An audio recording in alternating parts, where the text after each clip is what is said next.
آگے کینیڈا سے ایک دوست کے دو سوال ہیں. کہتے ہیں کہ حضور نے ذکر کے سلسلہ میں مسجد میں داخل ہونے کی دعا کے دوسرے حصے پر روشنی ڈالی تھی. ٹھیک ہے.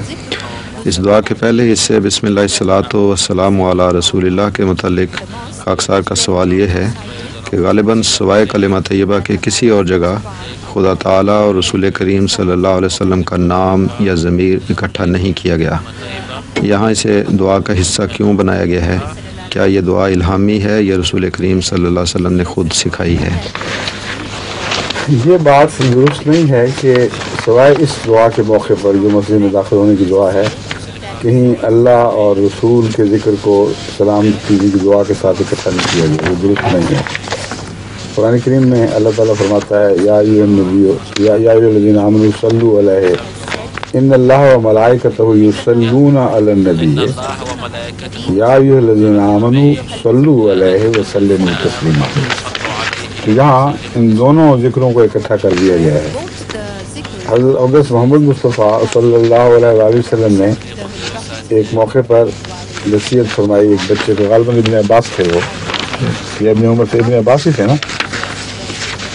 حوالہ حدیث کا ہے آپ کے ذہن میں؟ حضرت فضالہ بن عبید کی حدیث. فضالہ بن عبید کی بھی ہے. لیکن ایک اور موقع پر حضرت عباس کو یہ دعا کرتے اس طرح دیکھا. حضرت عباس کا یہ تھا. ہاں ابن عباس. ان کو بہت پیار سے دیکھا اور آپ نے فرمایا کہ بالکل ٹھیک کیا ہے.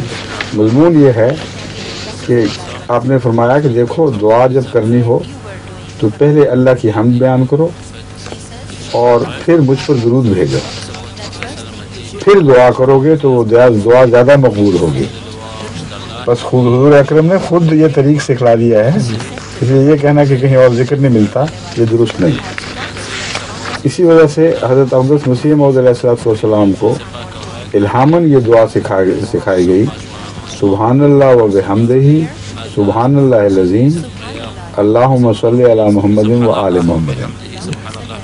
سبحان اللہ و بحمدہ اللہ پاک ہے اپنی تمام حمد کے ساتھ. سبحان اللہ العظیم پاک ہے وہ ذات کس شان کی مالک کتنی عظیم ذات ہے. اللہم صلی علی محمد و آل محمد.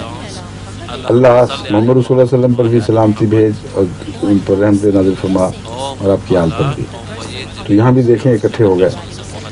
جہاں تک مسجد کی دعا کا تعلق ہے اس ضمن میں غالباً میں نے ایک جگہ پہلے روشنی ڈالی تھی کہ اس کا اذان کے ساتھ دراصل تعلق ہے.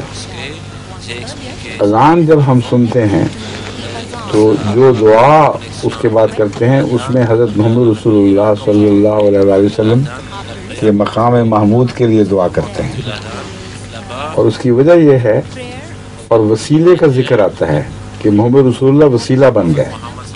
اس لیے اے خدا ان کو ہمارا وسیلہ بنا دے.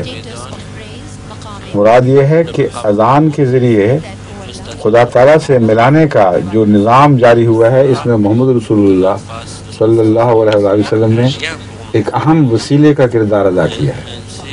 بس اگر خدا کا حقیقی شکر ادا کرنا ہے تو اس بندے کا بھی شکر کرو جس نے تمہیں خدا سے ملایا اور خدا سے ملانے کے سامان پیدا فرمایا. اور اسی لیے دعا ہے اللہم آت محمد الوسیلۃ والفضیلۃ والدرجۃ الرفیعۃ وبث مقاما محمودا الذی وعدتہ.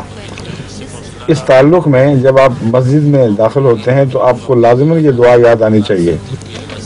اور مسجد میں داخل ہوتے ہوئے جہاں اللہ تعالیٰ سے رحمت طلب کرتے ہیں وہاں حضرت اقدس محمد مصطفیٰ صلی اللہ علیہ وسلم کے لیے پر درود بھی بھیجتے ہیں اظہار تشکر کے طور پر. اس لیے مسجد میں داخل ہونے کی دعا کے ساتھ اس کا یہ تعلق ہے. انہیں کا دوسرا